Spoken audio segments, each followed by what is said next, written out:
Welcome to the office. We want to take a look at some more examples regarding homomorphisms.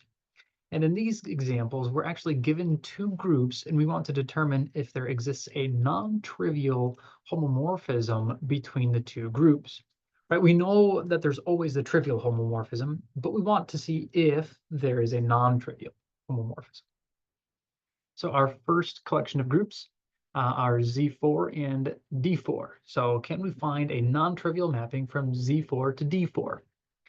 Now, maybe it's worth observing what the orders of these two things are. So we want to observe that the order of Z4 is 4, and the order of D4 is 8. So we're looking for something that can divide 4 and that can divide 8. And that's fine, right? We could have an image that has order 2 or order 4, and both of those would result in something non-trivial. So let's see if we can find a mapping that gives us that.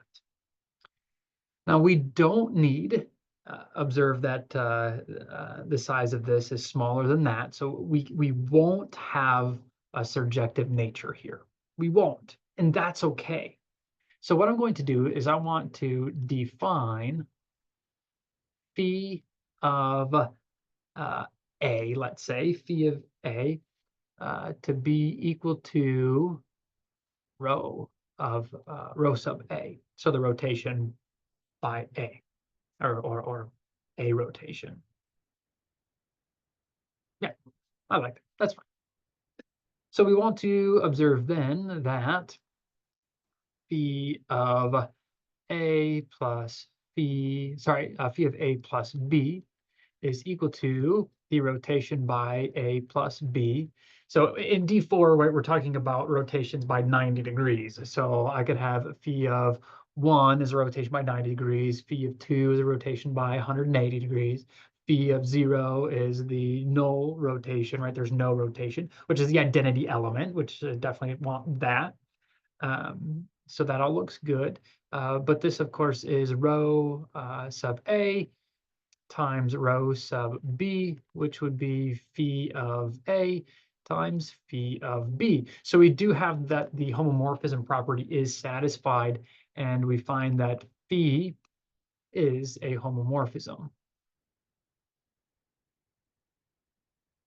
That's non-trivial, of course.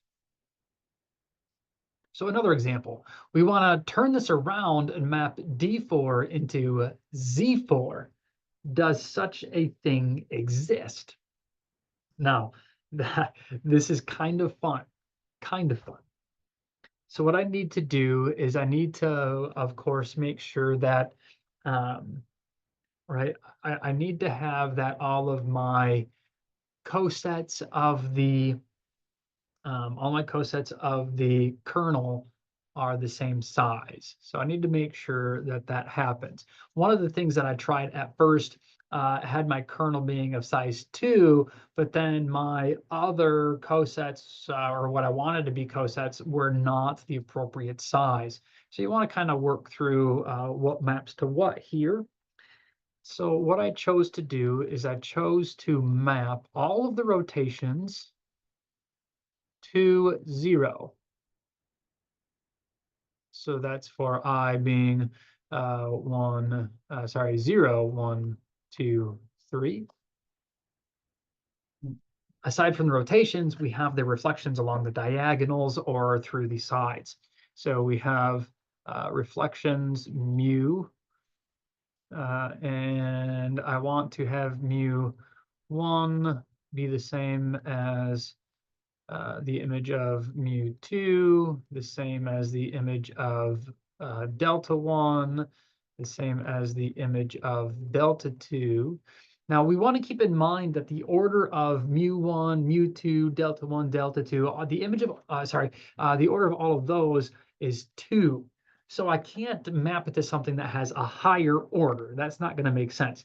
I can always map things to elements that have a smaller order, right? Something that divides the order of the thing. So for example, I have row 1 has order 4, and I'm mapping it to 0, which has order 1, right? and I'm taking row 2, which has order 2, and mapping it to 0. That's fine. Row 3 has order 4, and it is being mapped to 0. So none of that's an issue, as long as what you're mapping it to has an order that divides the order of the original element. So I can map these to something that has degree 2 or degree 0. Now the element 2 has degree 2. So now I have 4 things that are being mapped to 0 and 4 things that are being mapped to 2, right? I need the same number of elements to go to the same thing. And that's what ensures us having cosets that are the same, right? Every element has the same number of pre-images for that specific element. So we looked at that at the very beginning of the section, and I kind of did some tricky stuff. I was like, oh yeah, I need to have this situation.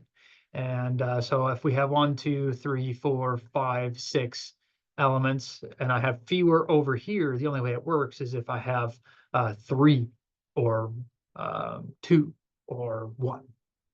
So I can get this sort of a not this last one here. This last one, maybe I would send. All right, let's just go ahead and get rid of that. There we go. And then I can take these 3 and map them in this way. But this has 2 pre-images, this has 2 pre-images, this has 2 pre-images. That's the only way it's going to work.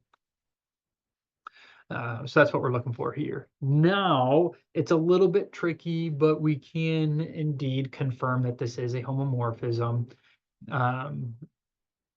It would take, right, several combinations. Phi of row I times row j is equal to phi of, well, that's just row ij, which is just a rotation, so it's 0, but that's 0 plus 0, which I can observe as the image of row I plus the image of row j, and that's no problem. I can also check, oh, let's see here. Now I have to pair these up. Now, what I want to do is I want to call all of these just R for any reflection. And here we have rho for still a rotation. If I take any rotation and any reflection, then this is, when I take any rotation along with any reflection, what I get is I get another reflection. So this is some other reflection, R sub k, which is 2. The image of that would be 2, which is certainly 2 plus 0, or 0 plus 2. Maybe we want to write it that way, 0 plus 2, which of course is the image of row I plus the image, right? All of all of the reflections have an image of 2, so I can pick whatever one I want. In particular, I can pick that one.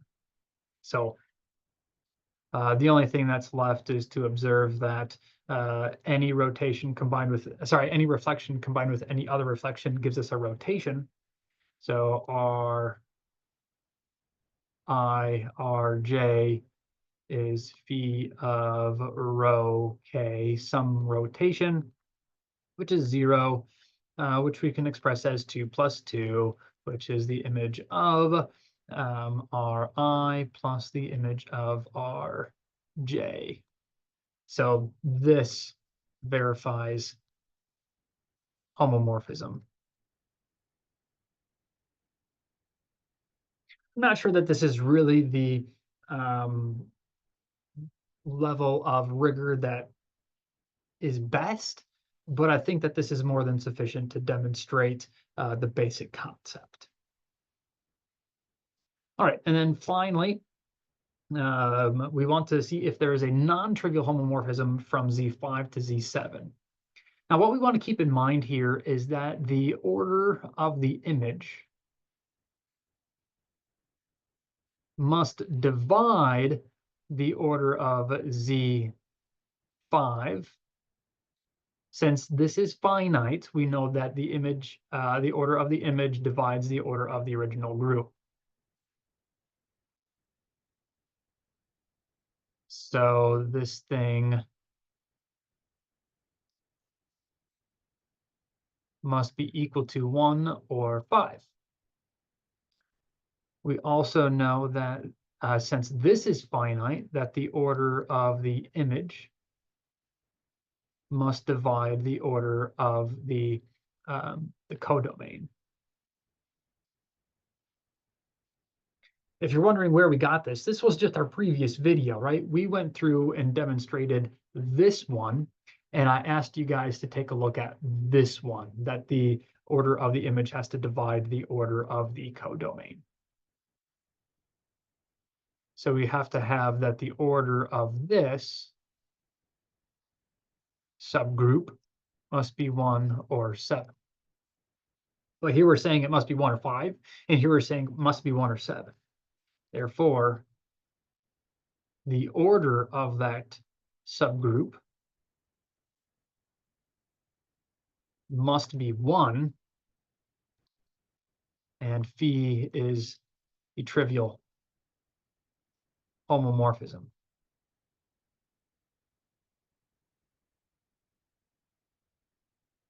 And it's the only homomorphism.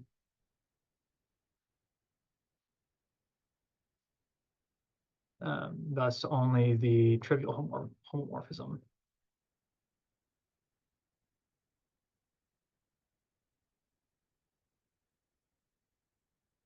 would work here.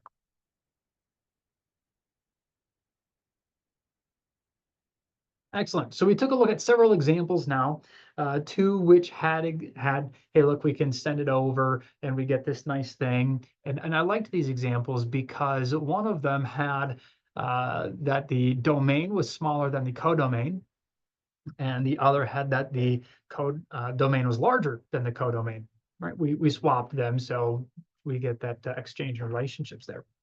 So that was very nice. And of course, if we wanted to, we could go back to the idea of an isomorphism, in which case the domain and the codomain have the same size because we're looking for that bijective relationship. But that's all that I wanted to share for now. We're going to have one more video where we just kind of look over a few theorems that are given and one definition, just kind of wrap up the section. There is a very important theorem that we look at in there, so we want to quickly look at all of them and just briefly emphasize the importance of one that we'll use in later sections. So thank you for your time. I'll see you back here in just a moment.